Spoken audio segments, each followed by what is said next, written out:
All right, cool. So, Dawn is under the weather today, so she may or may not join, depending on how her energy levels are. Um, but Ariel is here, and uh, Ariel has, God goodness, I've heard Ariel's name throughout the ethnography. Uh, The Little Mermaid, done by Disney. Same name. I was born first. Wowzers! I'm sure everyone was thinking that in their head. Thanks for throwing that out there. All right. No problem. I'm actually an avid Disney movie fan back then. So Ariel, though, has a wealth of knowledge, about the ethnography, and actually, she's an anthropologist by training. So she's got her doctorate in anthropology, and she has a very strong background in bioethics.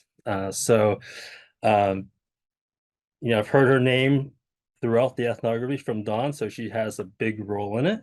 And we were saying that we're going to have her on and give a little presentation of some of the things she's interested in, and that day has finally come. So I'm very happy to introduce you guys to Ariel. And I'm just going to let her talk about herself a little bit, what she wants to highlight, and then we'll just take it from there. All right, thank you, Roger, for having me and passing along. I'm sure she'll see it later, the recording to Dawn, to thank her for having me as well. I heard, Dawn asks us to introduce ourselves and kind of say a bit about what we're the most proud of that we've done. So, I can tell you a little bit about myself and about the topic we're going to get into today. So I am an anthropologist by training. I got my PhD in anthropology in 2015 from Case Western Reserve University in Cleveland, Ohio. And then I have done my work in bioethics since then. I got a postdoc in something called neuroethics and then later pragmatic health ethics at the Institut de Recherche Clinique de Montréal up in Montreal, Canada. And a lot of the way that I came into doing that work is that in my anthropology work, I'd been doing like anthropology and autism stuff, and I'd been doing some community-based participatory research, and they wanted someone to do community-based participatory research about autism research ethics. So I worked with autistic people and with autism researchers to see about like what were some of the ethics issues, what were some solutions that people are doing or that people should be doing. And so that's what I did for a good chunk of my work. And since then, I have been working and teaching in medical schools. So I am currently at the Michigan State University College of Human Medicine in the Center for Bioethics and Social Justice. And I think the thing that I'm most proud of, I think I'm happy to say that like the thing I'm the most proud of is the thing I'm doing today. And I hope I can keep that energy going and just like always be proud of myself every day if I can. And so I am working on a grant funded by the Winter Gren Foundation for Anthropological Research. So still really getting at this like autism and culture area of research, and that is on autism and employment. So I'm talking with autistic folks about their jobs, what makes it easier and harder at work, and how they are similar to and different from other people at their jobs, because I think that there's something there about like what work means to people and what autism means to people and what it means about how we are similar to and different from each other, and how we all get along, that anthropologists should pay attention to. I don't have any answers yet, just some questions that I think are really in line with like the spirit of what we're doing here today. And what we're doing here every day, and what we're doing here today, is that Dawn asked me to talk with you all about gender identity. And so I'm going to talk a little, but I'm mostly going to ask you a lot of questions. I'm going to tell you a little bit about myself and my own gender, but also ask you like about yours. I think in the spirit of just, kind of unpacking our culture collectively. I don't know. So that's what I'm gonna do. Any questions about me before I kind of get into like the gender stuff? Oh, just I was gonna say that I'm also an Montreal, Canada. I'm in just the west, all the way at the West End, and I was also wondering, did you work with Montreal Autism House? No, I don't think I knew Montreal Autism House. Oh, they're a great organization. Oh, I will look them up. Where are they? They're in Montreal.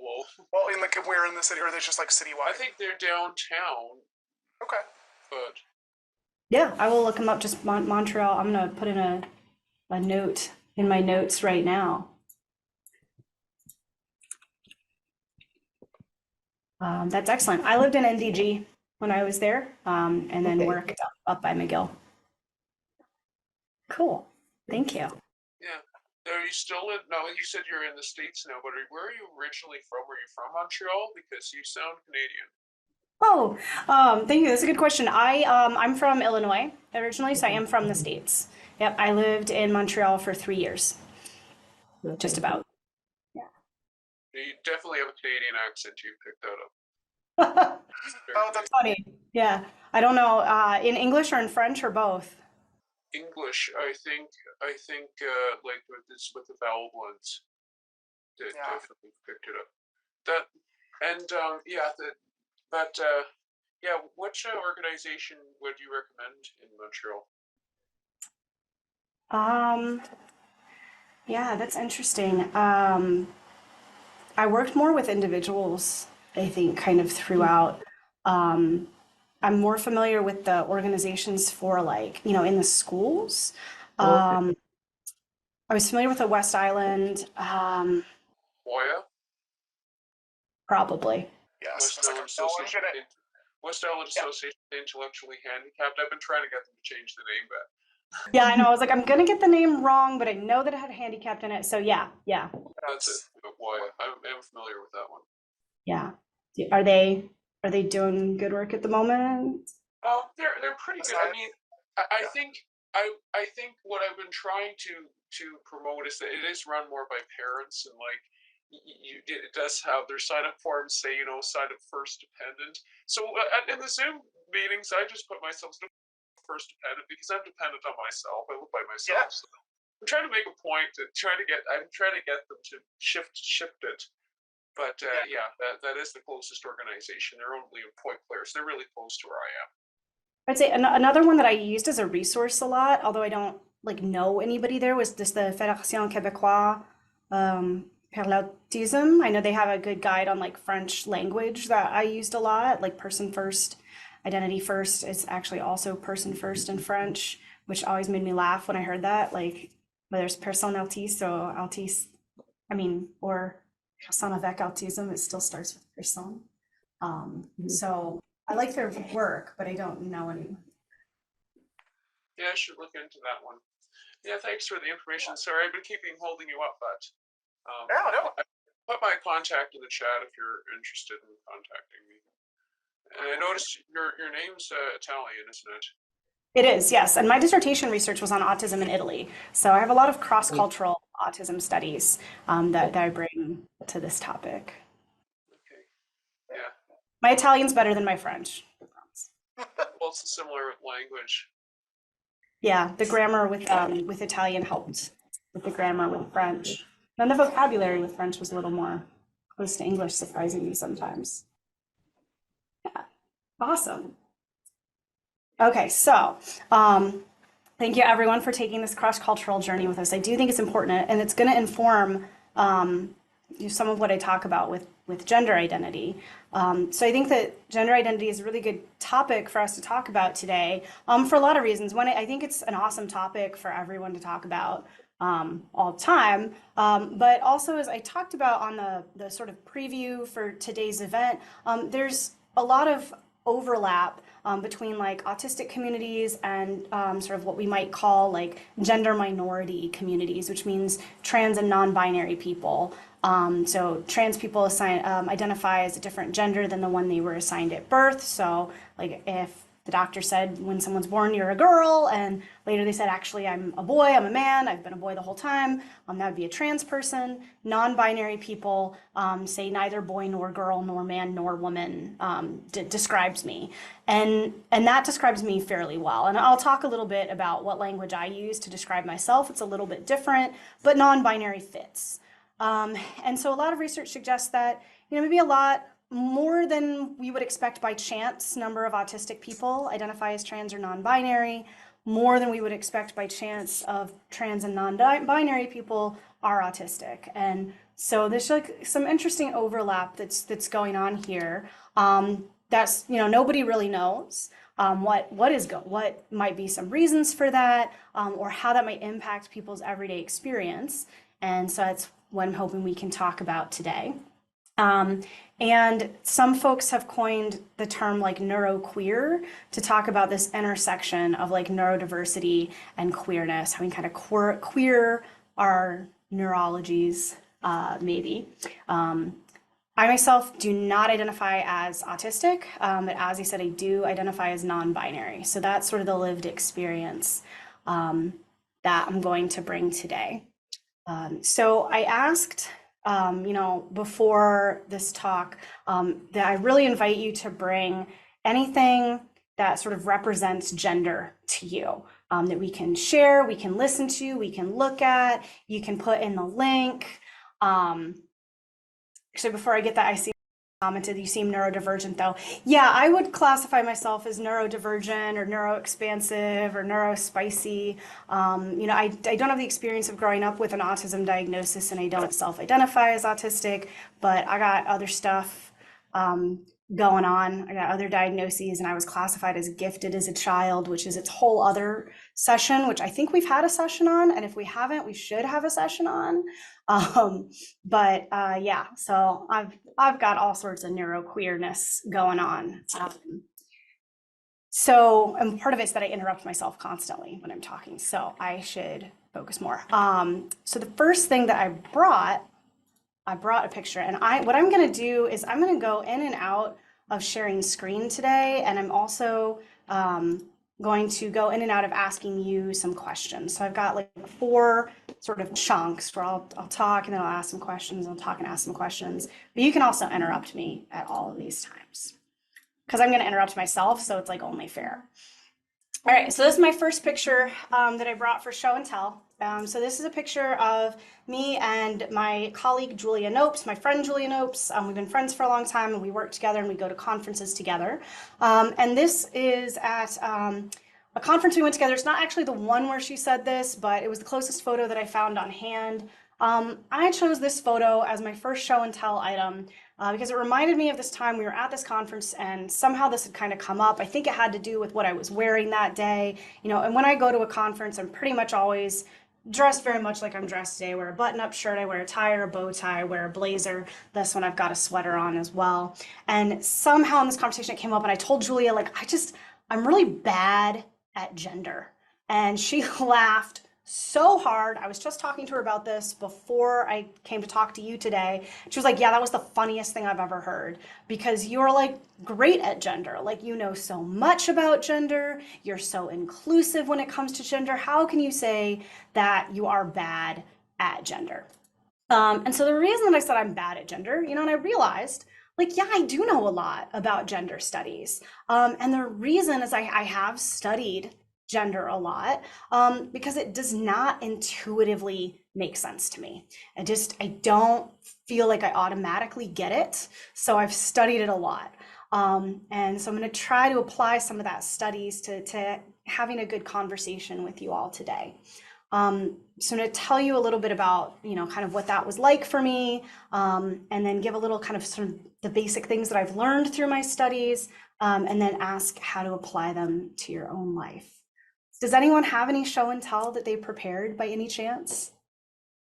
That's my first pause for questions. If there's anything you want to share right away, or you can Google things while we're talking. Well, I do have a non-binary classmate of mine back in my high school year, and I gotta be honest with you, they have quite the skill set artistry, and that she say have quite have been opening time for doing some more commission work with art from many other people who wanted to buy artworks for them from them. Awesome. And more than that, Say and I went to high school all together, and knowing that Say and I have common things that we all have, I, as an artist, do want to open up to everyone online about my stories of the past in forms of a really fun web comic of some sort. Yeah. Excellent. But And there's great only one choice. problem. Competition has been a huge thing, as told by my family members wanting me. Actually, I will hold my question for a bit. Okay. Okay. No problem. After I'm done talking about doubts of being an artist like that, Yeah. as you can see here, my family doubted me, thinking that there might be some huge cons for being a website, social media artist for that, and that only takes time and effort to draw some more pictures to form a moving image or so when it comes to making a really fun animation or two.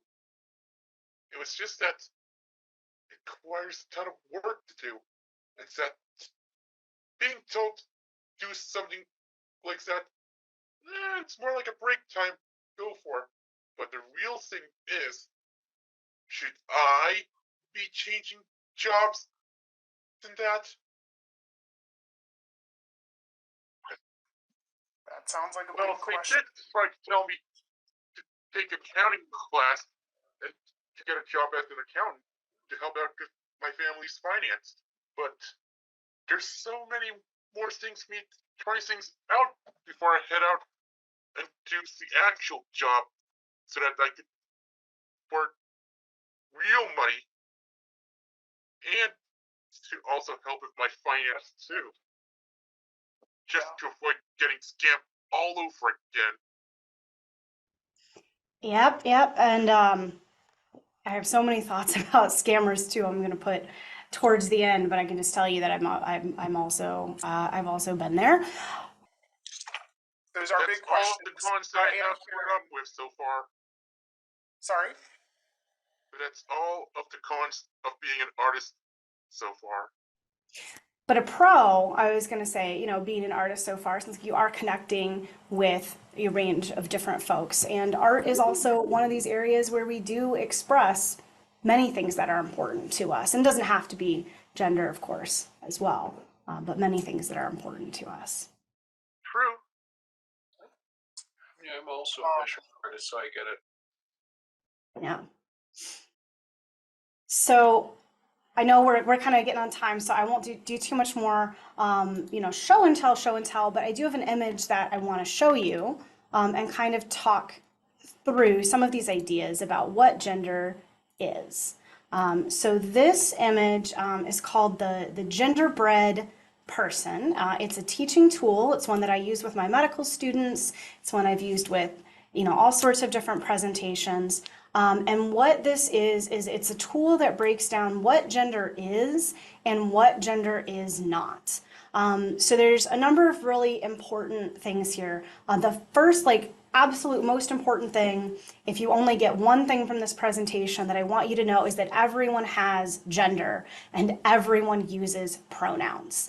We hear a lot about pronouns in the media right now, and one of my almost like a pet peeve, but also something that I kind of laugh at, is when people are saying oh, no one used pronouns when I was in school. People use pronouns all the time. A pronoun is just a word that takes the place of a noun. He, she, they, those are all pronouns, and we all have them. use all pronouns. An autistic person, Max Sparrow, once tweeted something that just resonated with me so hard I should have screenshotted it for my show and tell, which was, I accept all pronouns offered in love. Just don't be a jerk. Don't be mean, and it's all good. When I have to list pronouns, I list the they/she. So everyone uses pronouns. Everyone has a gender. The second most important thing, or like a second important thing on this image, and it's highlighted if you scroll down, is that gender is not the same as sexual orientation. So gender is not about being straight or gay. That's sexual orientation. Gender's a different thing. What gender is about identity and expression and sex, but those three things aren't the same either. So when I started studying gender studies, I'm going to scroll up to the gingerbread person again. A common way that people talked about it in gender studies was that gender's between your ears, sex is between your legs. Crude, but gets the point across, right? So the idea was that gender is social and sex is biological. This model expands on that a little bit. It does retain the idea that sex is biological and that they describe it as biological sex. Side note, it's also socially constructed and it's not, all that clear cut either. But nonetheless, sex is the physical traits you're born with or develop that we think of as sex characteristics, as well as the sex you're assigned at birth. A baby's born, medical team says it's a boy, it's a girl, or we have intersex anatomy that we want to talk about in more detail. So that's sex. Gender is often described in terms of gender identity and gender expression. So gender identity is how you, in your head, experience and define your gender based on how much you align or don't align with what you understand for the options for gender to be. So if sex is male, female, intersex, identity would be womanness, manness, and other terms like non-binary, non-binary gender. So how much are you a man, a woman, neither, both? It depends on the day. That's the gender identity component. And this is represented in the image with the gingerbread person's brain because it's how you in your head define yourself.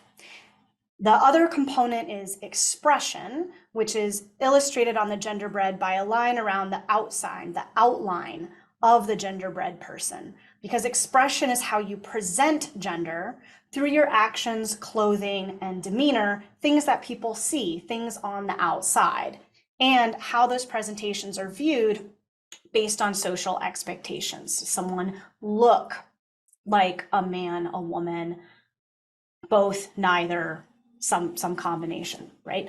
And how do people present? So I would love to hear how you see yourself on this chart. So for myself, I define myself as gender identity is gender queer. That is the term that I first identified that described feeling like neither a boy nor a girl at the time, neither a man nor a woman. And I recognize myself in the term non-binary, which is more popular now. But genderqueer is the first term I heard, so it has a special place in my heart.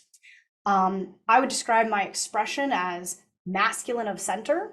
And now this has sort of masculinity and femininity as separate arrows. Sometimes you'll see masculine on one side and feminine on the other. And I just feel like I'm like kind of in the center, but slightly towards masculine. So that's kind of how I say that. And I would describe my biological sex as female. So this is my first like pause and go around the circle. I'd love to hear how you see yourself on the chart, or if the chart is constraining to you, just how do you describe your own gender and what defines it? I mean, that question. The chat too.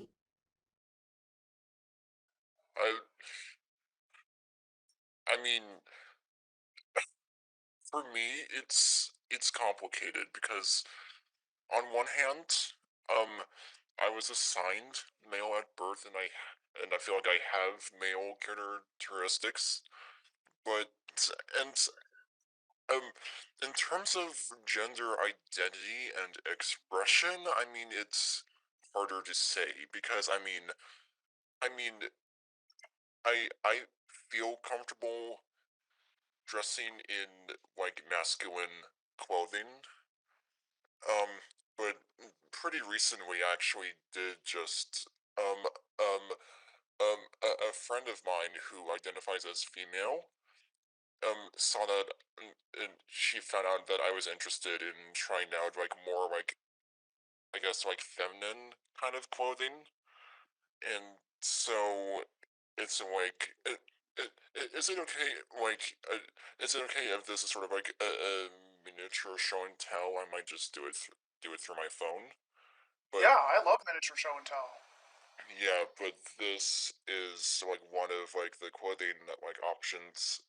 Just like so basically like my Cool. friend gave me some like female clothing to like try out, and yeah, Cool. yeah. Nice bold color on that first skirt, especially, really jumps out on the screen. Yeah. Oh, oh yeah. Oh yeah, I especially love this red dress that I had. So I mean, thank you. it's kind of in um. You're welcome. And I also got like headbands and stuff that I wear sometimes. So I mean, in terms of the sorry, but would you like me to kind of like keep that up on the screen, or would you like it to just or As you prefer. okay the so basically it's I mean it's hard. I mean I I haven't made a decision yet. I'm still sticking with he him for now, but like Mhm. but my parents are very supportive of like diversity of gender, and they say that I don't have to absolutely make a final decision yet. Um, I Yep. sometimes I do sort of there what so and sometimes I do kind of express like it's just at home though. Sometimes I do kind of sometimes see myself as expressing more of like sometimes like feminine in terms of like clothing, and it also kind of hold on a sec.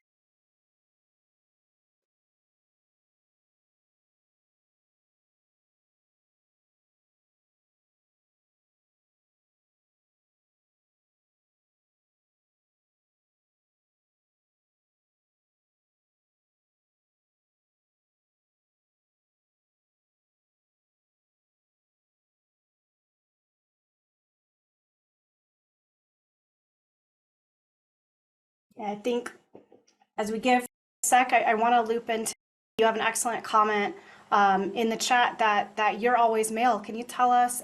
Oh, you're back. Sorry. Sorry, Go I ahead. kept I don't want to interrupting. interrupt you. Uh, No, you're good. uh, you like to go first, or should I? Go. I would like to go first to Sure. talk about how I am always male. Yeah, talk about what being male means to you. Being male means that when it comes to being man, I have been told by my parents that big boys never cry and that they will never be.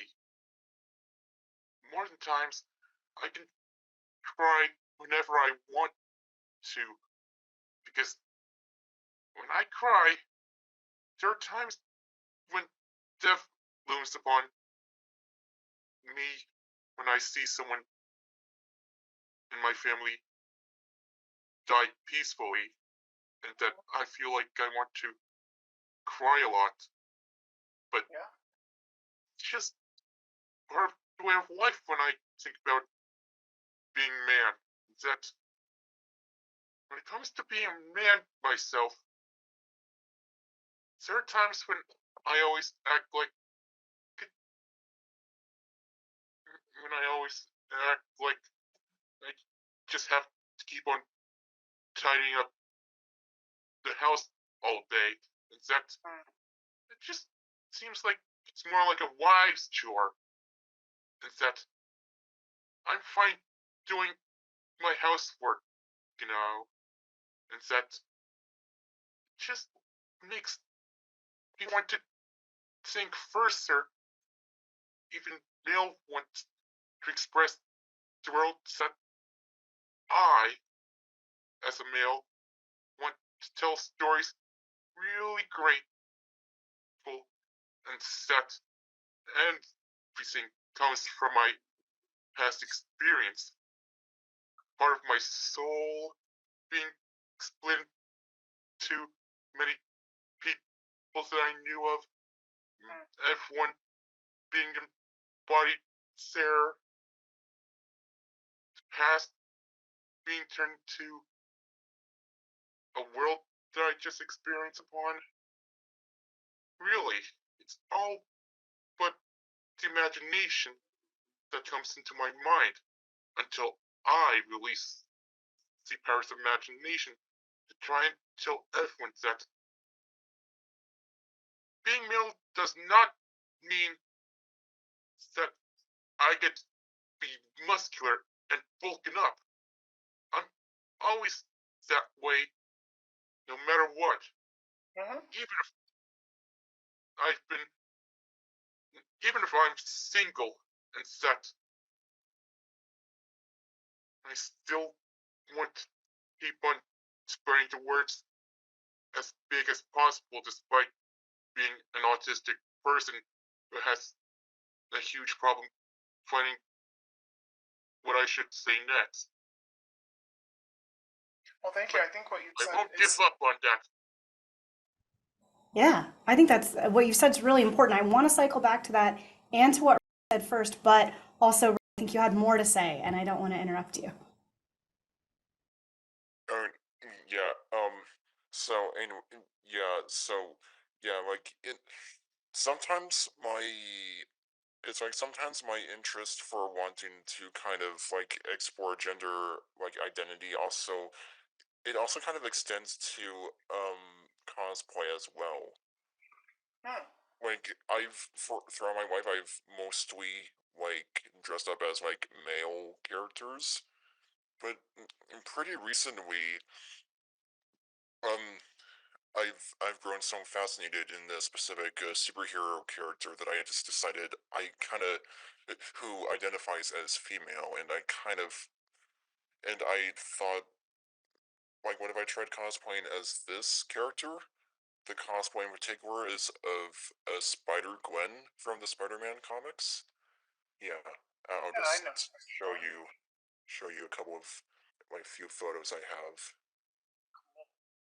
Yeah, and like recently I also got like a wig as well to kind of enhance that Gwen look. It's whenever I get into that like cosplay kind of costume, I feel like I'm like a completely different person. Anyone else do cosplay? Well, it was only for Halloween for me because I always like to play straight up seriously when cosplaying, but not anymore because my family member judged to me that I'm too old to dress up for Halloween to go trick-or-treating.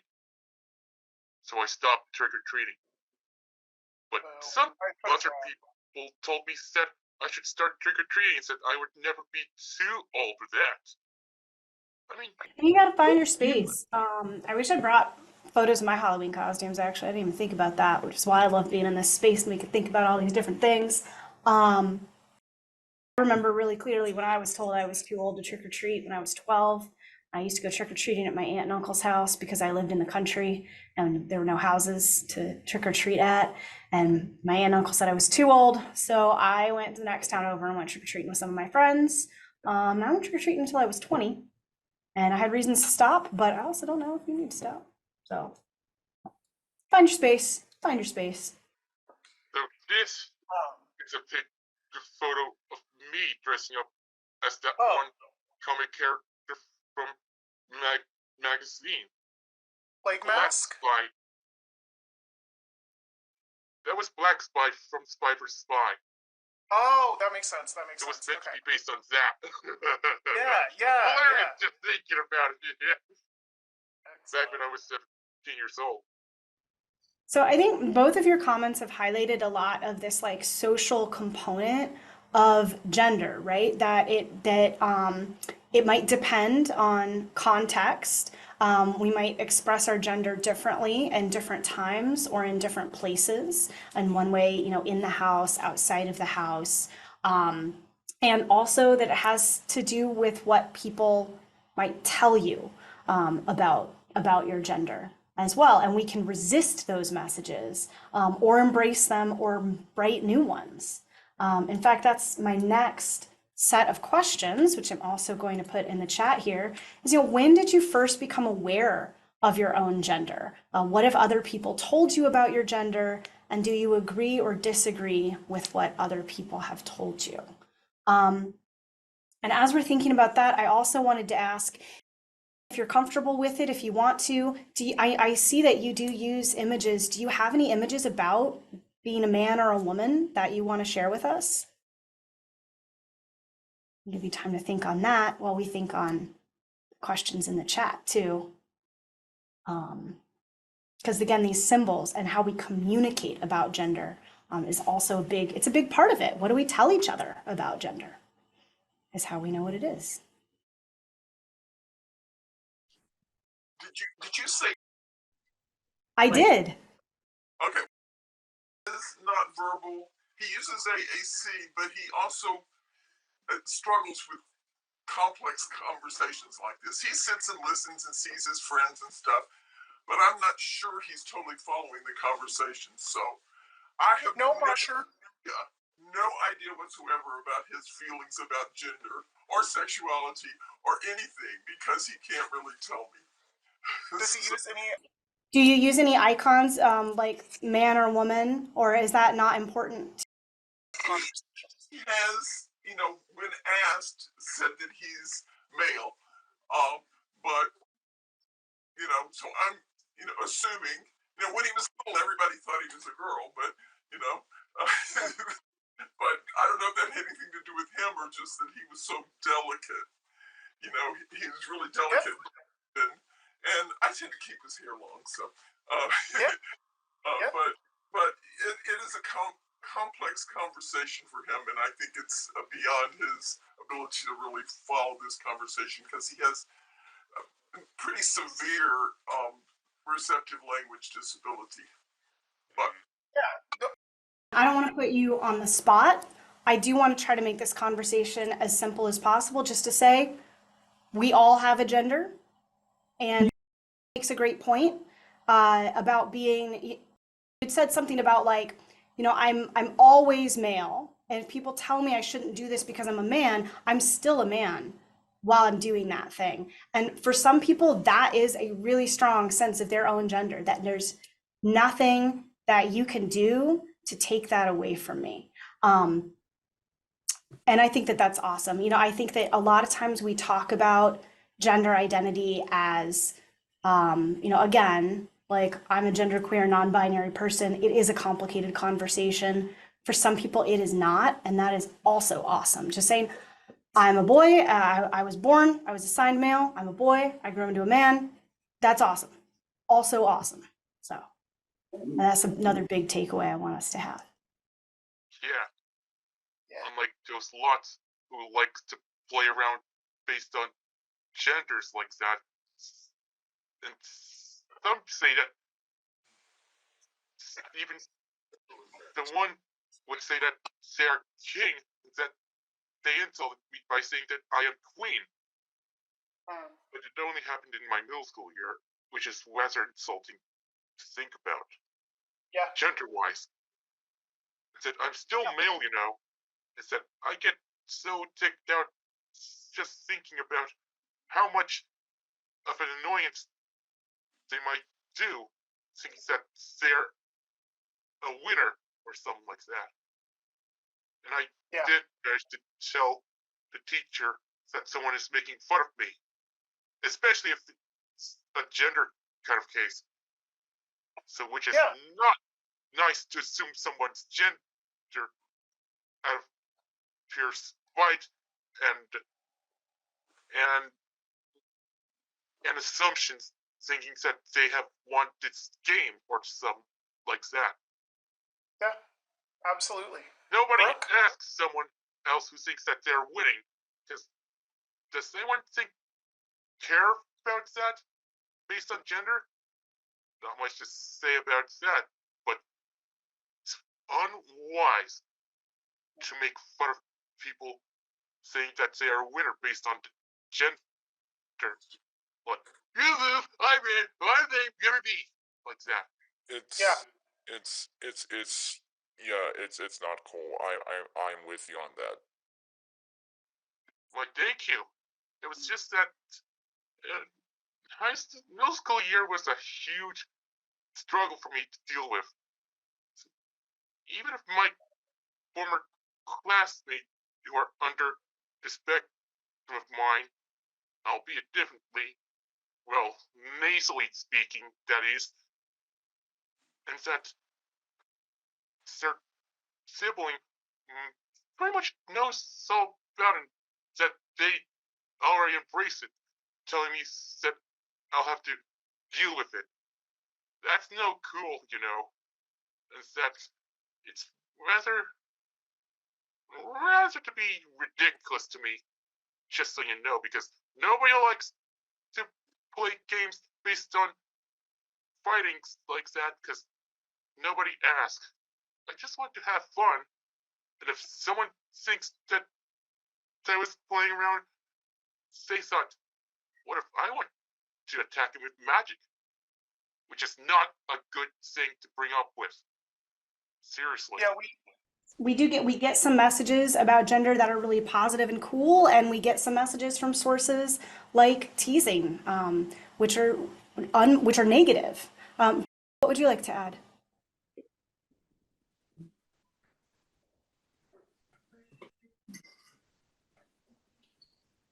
Yep, of course. Thanks. Just that one aspect of myself that I associate with my autism is the sort of elusiveness of identity itself, and even like it's always somewhat alarming. And so sometimes I would identify as a man simply because thinking that way sort of enabled me to identify.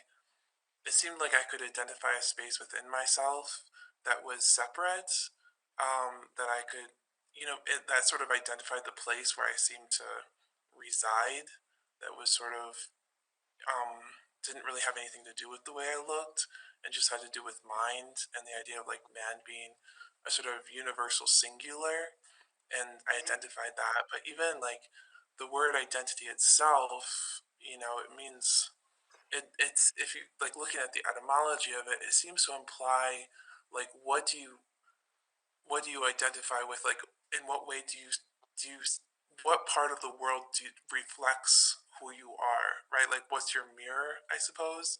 And precisely absolutely. that very concept of seeing myself in the world is something that I struggle with. And so it almost, the very idea of identity in any way, like for the same reason receiving a compliment could be incredibly difficult, simply because it points to who I am or how I'm perceived, and regardless of whether it's positive or negative, it's always somewhat alarming. Thank you. That anticipates both of my next sets of questions, which is awesome because we only have 10 minutes left. So I'm going to put them all both out there. But etymologically, that is something that's really interesting to me about gender. And that's something that I've learned in this, is that identity means sameness. And gender, it's like a genre, like a movie genre. It's a type. So if gender is identity and identity is sameness, then one of the ways we know our gender is who is a similar gender to us. So that's kind of my next question. And then the last one I had is, what, if anything, does your autistic identity have to do with your gender identity? So it sounds like identity in general is related to autisticness for you. Yeah, or That's open to lack of identity. I feel as though I have no identity, and the world requires that I make a choice that I don't particularly feel comfortable making. Yeah, someone asked me once when they found out that I'm whatever term we're using at the time and that I was using they pronouns, like, for you, is it a presence or an absence of gender? Which was a great question because I know people where it's both. And for me, like, it's an absence for the most part. I just felt like gender was this expectation that people had for me, and again, and I was bad at it. Like being a woman is something I'm supposed to be doing, but I couldn't do it. Everything about doing it was hard. Trying to be a man was a little bit easier, but only because no one perceived me socially as a man, so the expectations were lower, and also the patriarchy. Yeah. I'm rewarded for masculinity and punished for femininity. So Yeah, I joke that when people ask me my pronouns, it's like, can I just have none? Can there just be silence where the pronoun is supposed to be? yeah, yeah.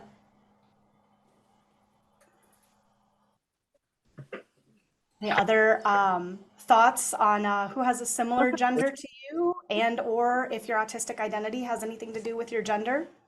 Man, woman. Neither, both. I yeah. I missed your name in the beginning. Was Yeah. Yeah, it's Rita, funny. go I ahead. I was like, why aren't they hearing me? And then I realized the thing was muted. It was. That's it just was. like I'm not good with technology.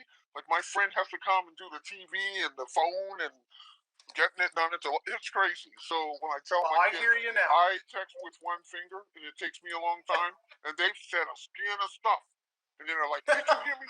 No, and oh, I didn't hear you. So when I go to explain myself, I'm writing and getting like a scan of stuff out at once because it's like I'm not allowed to call them because they're eating dinner or whatever. It's weird. It's weird. This is weird. They're grown. They have their partners. They have 4 children apiece in the house. But it's like I'm like, Go Lord, on. did I fall off the planet? I'm their mom. They still got to pick up their Christmas gifts. Winter came and it's supposed to come some more. But I said, okay, first was the gas. Okay, we'll give you credit. Then I'm like, I waited a long time. I'm always calling people. Yeah. And when I was in school, it was like growing up, repeating first and second grade, being being being dyslexic. So then I'd read a sentence. I'd go to read, you're supposed to read a paragraph. I read the first line, it disappeared by the time I got to the second line. And on down the page. Then I read that page 5 times, and still the things would do the same thing. Well, then it was like, okay, when I get excited or if somebody asks me too many things, then my letters twist and everything, and then I'm not spelling right, and then I'm not making sense. And so I'll give you an incident. I went to the library and I needed help with my phone to try to learn to add some more classes for um, JC, here. And so it was like I'm learning from a librarian, but the thing that got me concerned was like, oh, wait a minute, this is my private group. Now they know, and they're gonna like. So then that did happen. It was like now I'm the child that comes to the library with a dunce hat. Well, I'm the retarded lady. And so I was like feeling real bad because now it's like instead of Rita walking into the library, they see a problem walking in the library. Do you know what I mean? Do. And so now but I was like, I went to craft, and I did tell the lady who called me today because I'm going to try to be a part of research. And I told, well, I'm 7 hours away, so that's a problem. But I had a meltdown when I came from the library because I had a bad experience, and I don't want to go to my library because for a couple of times I was going, and a lady asked me a question, and I answered her. She asked me what I was reading, and I'm telling her what I'm reading, but it was like then I became a problem for her. Now I'm a problem child. And so I'm leaving the library not even knowing what's going on. Because I showed them my art that I did, because I do art, I'm trying to do a portrait and trying to work on crocheting and everything. So I leave the library. Lo and behold, the librarian chases me out. I'm already outside using my inhaler, drinking my water because I got to walk up a hill. I have asthma. And I'm 4 blocks away. So little did I know anything. that was that incident. And then, he's like, I was like, oh, I'm not. I said, I enjoy people, no problem. Not realizing later, so this past Saturday, not this Saturday, last Saturday, I go to take my crafts, and I got the lady was doing lace. I'm learning a lot of new art stuff because I'm artist. I do art all over the place. It's like all over here. But I was very excited about learning and meeting a new lady. I waited all day for these people at the library. They're supposed to start at 1. We were late. So my brain is going, okay, I'm looking at the clock on the wall. I'm late. So I'm running down to the bottom basement. Nobody there but have food set up. Like you're going to have a luncheon. Now I'm confused because that's where we usually go. So then I get on there. I said, well, maybe they're upstairs. I get on the library elevator, go up to the 2nd floor. I step off. There's an event up there. Something set up. I said, okay, this isn't good. So I called down to the library, and it was like, just like the lady goes, oh yeah, they'll be coming. I'm like, no, there's a luncheon downstairs. I'm upstairs. There's an event.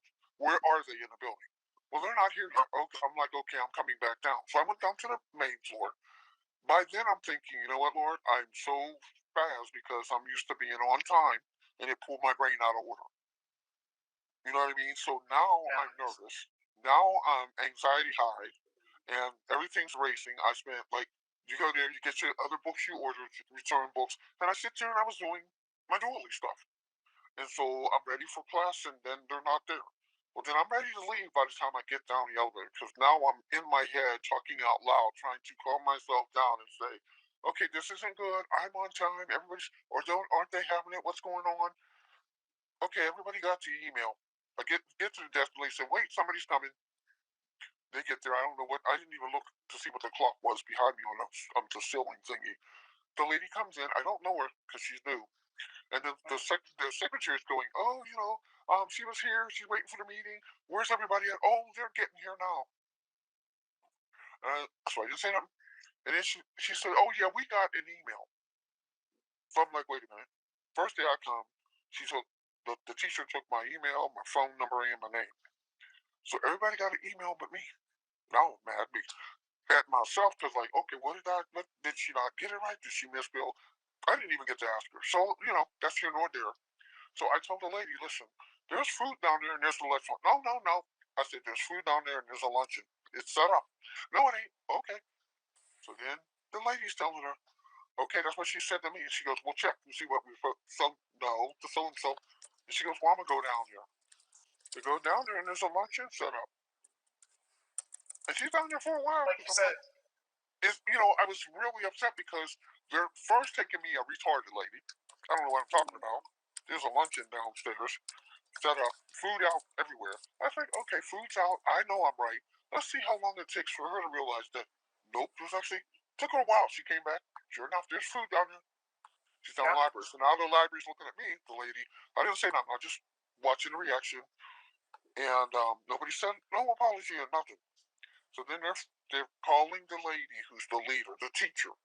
Well, after we get back, we all go down, me and the lady. Because I was ready to leave. I'd had it because it's all off schedule. I'm starving. Forgot to bring a lunch or something. And I was like, okay, I gotta get through till 4 o'clock. So from 1 o'clock to 4, I'm there. I'm early. I'm waiting. Routine, I got to be on time. That's the way my brain works. So I went and I'm patient. And so we get down there. Everybody's sitting. Isn't that something? Everybody's there all of a sudden. And the teacher says, everybody's sitting. I was like, oh, nobody says hi to me. It's like, okay, this is weird. Everybody's sitting already. And, we passed the lady with the food on the elevator. Because we're getting off the elevator, she's getting on. And then she apologizes, oh, I'm sorry. I said, no problem. She leaves. We go and sit down, and I'm talking to the lady, sitting down. And then I'm doing my crochet. Everybody's all over the place talking to their friends. And I'm sitting, and because I went back over to talk to the lady and asked her about the book, what book is it? How do I get the materials to do the lace thingy? And after that I went and sat down. So after I'm sitting, then I know the lady beside me, we rode the bus together when I was in college. That was in 2019. So I remember her, she talked to me. We're talking. That was it. Then I sat and did my work. So as I'm sitting, everybody's, up and around. I'm not saying nothing. I'm really quietly sitting there doing my doily, minding my own business. The teacher comes and taps me on the shoulder, and she says, "Oh, I need to talk to you." So I put my stuff down and went. First I'm thinking, was there an emergency? Is my family sick? Did something happen to my grandkids? Because that's the first time anybody ever approached me in the library to say, "Come here." Get in a hall. She takes me to this little cubby area, and the next thing you know, I'm getting reamed out for being disturbing people, talking too loud. I'm supposed to be doing my craft, and then it's like, well, Mr. Walker said that where's to give you a warning? This is your second warning. What? First, in my head, I'm going, Mr. Walker, who's the guy that helped me with the computer, now is telling me I got a warning, and he told the whole library staff. This is up here. While she's talking, I'm looking at her, and she's going on, and up here I'm having, why would Mr. Walker do that? I didn't hurt anybody, didn't yell, scream, no fighting, no nothing. I walked away from an argument or anything, but no argument happened. Where am I equating in my brain? Let's go back in time here to figure out what happened that I got a first warning. I didn't even know I got a warning. So she's saying, well, he said, this is what he told us. So I'm giving you a second warning. You go back in there and you sit down, you sit up, don't talk to nobody. Don't bother anybody. And do your craft. This is for craft. I am the teacher. Oh. Do you understand? I said, yeah, I understand. That's it. This is your second warning. I said, okay. So she went in. She went to her side of the table and went around with all the people. I went on the other side where I go and sat. I didn't say nothing. I'm totally blindsided. My brain is going off the chart. And I sit down, and then I get my doily, and I put my head down, and I was trying to do the doily. Well, then I started crying, but I was like not crying loud or anything. Just tears started rolling, and I'm like, it's time to go.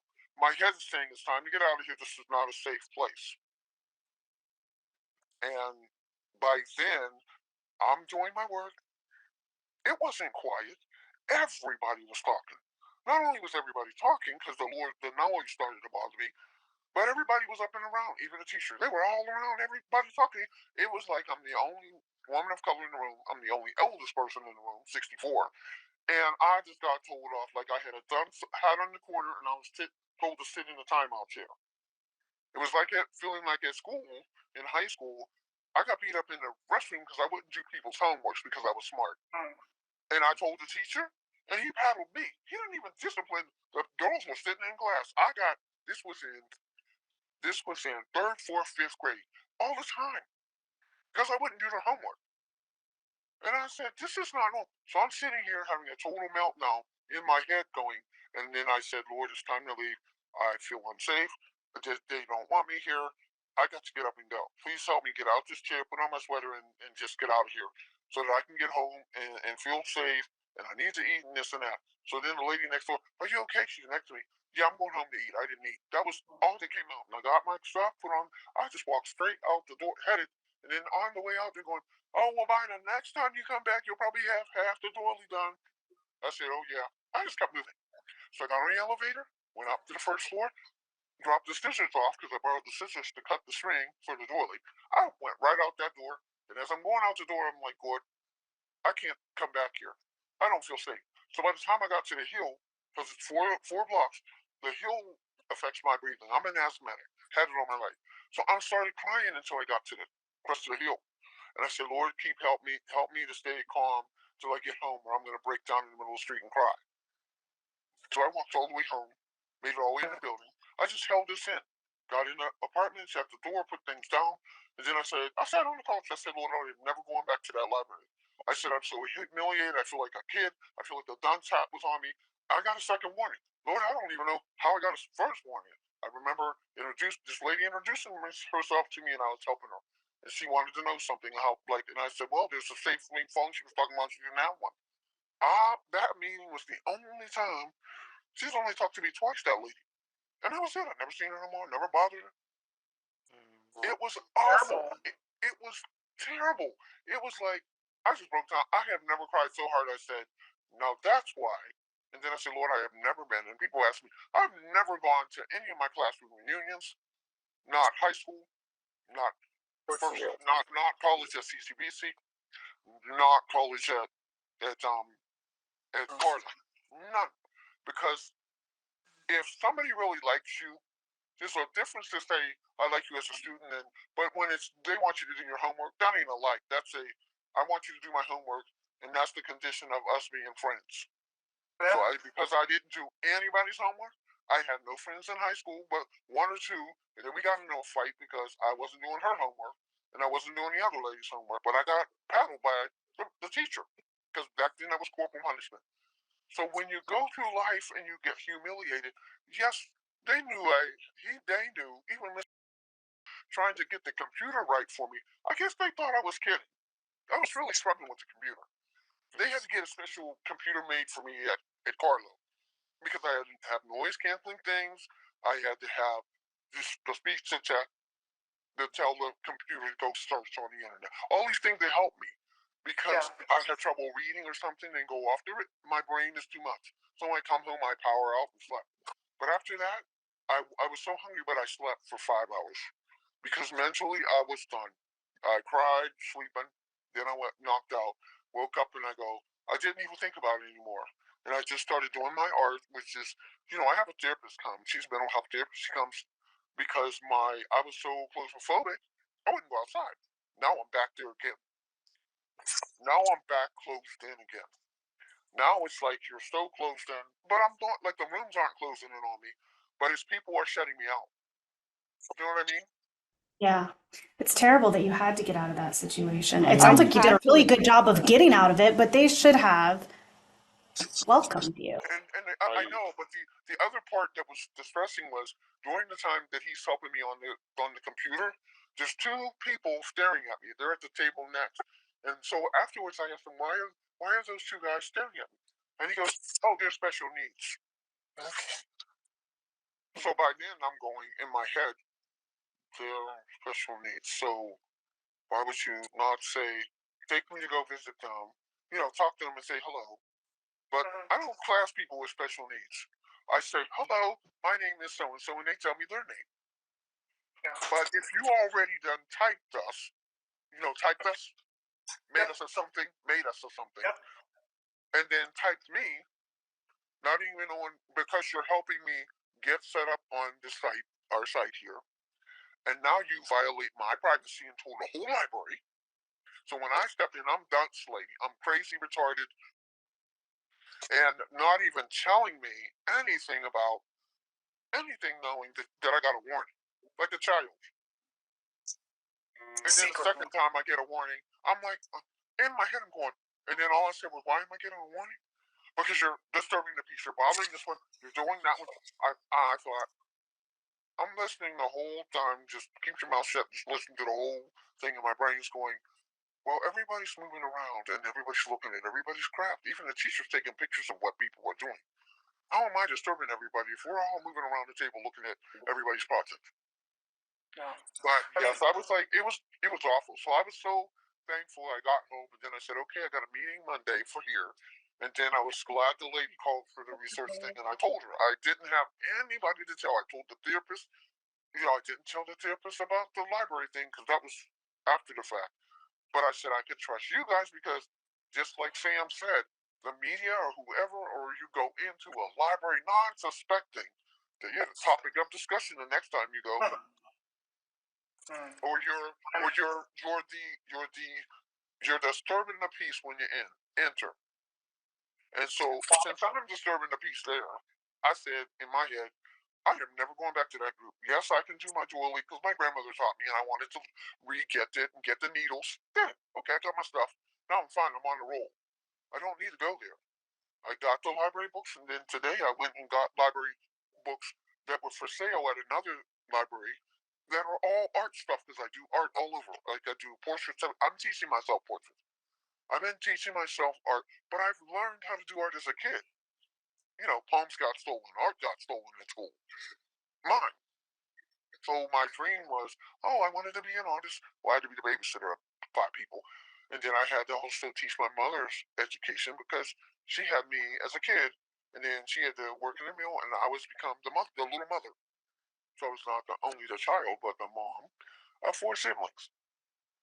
And then the thing that I was looking for, she was my dad. Well, there were 3 dads. Mine's like, I'm out the family. I'm not even a part of, like, I'm like the stepsister. I mean, like the half sister. So that was the discovery this year. Everything was falling apart. Like, you need to find this out. Oof. But it was like my mom. I asked my mom pointed questions. Mom, where was I born and who was with me?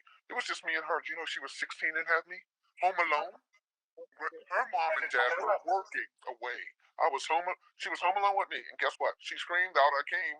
I'm tied to her, and 3 to 4 pounds. That's all I weighed. She's Well, I'm screaming glad out that her you lungs. She's screaming made out it her here with lungs. us. I do need to pause But us and that's just all. say, I know it's 6:40 and some folks I'm probably have sorry. to go. I'll stick Thank around you. for a bit. Sorry. Yeah. I'm gonna close it down. No, I'm glad we got you. Glad we got you unmuted. Like I said, Thank I'll Stick around. but it's you. say goodbye. I have to go. I'm sorry, everybody. I didn't mean to take all the time. It's okay. Okay, I am. it was an interesting story. I am. No, it was true. It's happened. Yeah. I am. I'm sorry. If I may say something, I am so sorry for what happened. I feel very sorry. Thank you. You're welcome. That reminds me of my, middle school years. That is, especially the 8th grade, because 8th grade, that was a huge problem for me. As everyone kept thinking that I am the bully. Back when I was 7th grade, when I was being bullied a lot into many of those ridiculous antics and all. I just can't seem to get the anger out of here.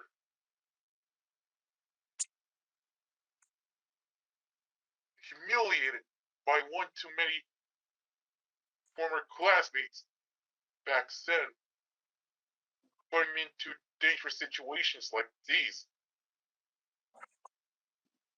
I just keep thinking about your craft and crocheting. Like, I haven't been to any craft event where people are being quiet. You know what I'm saying? So why they got to tell you to be quiet and not tell other people to be quiet? Because no one's quiet. It's the whole point.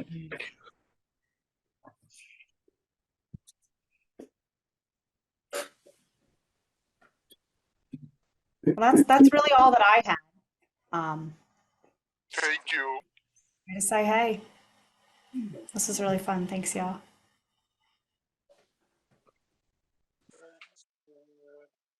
Great. Well, thank you, everybody.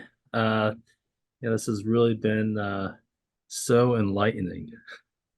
I always think that, I'm a psychiatrist by training, but I'm going to say that like so much of the learning is not from the books.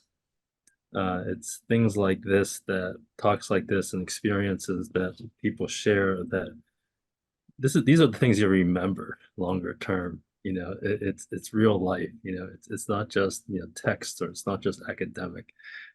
These are stories, these are real feelings, these are lived experiences, and I'm so glad that everybody here is sharing that. And Ariel, your expertise is amazing.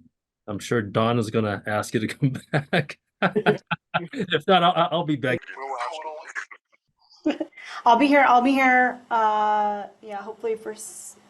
I don't know if it's scheduled yet, so I shouldn't say. But yeah, y'all probably see me again. And just a reminder: gender is for everyone. Gender theory is for everyone. Embrace it, reject it. Both super valid options. It's for everyone. Great. Well, thank you very much, everyone, and you all have a great evening. Thanks. Okay. Bye, Doctor. You too. Bye. Thank you. Bye-bye.